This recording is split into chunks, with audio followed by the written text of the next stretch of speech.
நான் கேட்கிறேன், நீங்க ஒரு வெப்சைட்ல போயிட்டு இது ஜி பூம்பா மோடி மஸ்தான் வித்தை இது கிடையாது, இது ஜி பூம்பா மோடி மஸ்தான் வித்தை கிடையாது.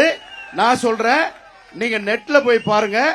ஒன்றிய அரசு மோடி அரசு ஸ்டேஜ் 1 அப்ரூவல் கொடுத்திருக்கின்றார்கள்.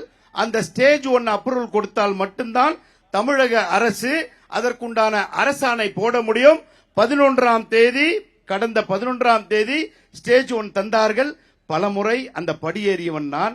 தமிழகத்தைச் சேர்ந்த 3 IFS அதிகாரிகள் அங்கே இருந்து எனக்கு உதவி புரிந்தார்கள்.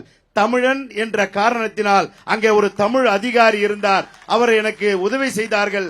அந்த ஸ்டேஜ் 1 ஆணை இருந்தால் மட்டும்தான் நீங்க எல்லாமே சொல்லுங்க. மனசாட்சி உள்ளவர்கள், ஒரு ஃபாரஸ்ட்ல முள்ளு வெட்டினா கூட அது எந்த கட்சிக்காரன்னு பார்க்க மாட்டான், உள்ள தூக்கி போட்டுருவான்.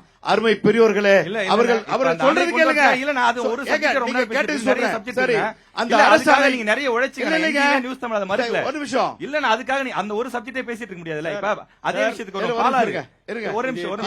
திமுக மேடையா இல்ல உங்களுக்கு தர இருங்க. இருங்க நான் அவங்க ஒரு நிமிஷம் கொடுத்துட்டேனா ஒரு நிமிஷம் பாராட்டி நான் வந்து வெயிட் பண்ணுங்க. நாங்கள் மேடையில் பேச வேண்டுமா? உங்களுக்கு தான் தயாரா இருக்கு. இது திமுக மேடை போல இருக்கிறது. எனக்கு நோ சந்தேகம். இங்க திமுக புகழ்ந்து பேசிட்டு இருக்கமா? அவங்க செய்யலன்னு நான் குற்றச்சாட்டு. நீங்க கேட்கற கேள்வி நான் கேட்கிறேன். 3 நிமிடம் சொல்லிருக்கேன். நான் குறுக்கே பேச வேண்டாம்.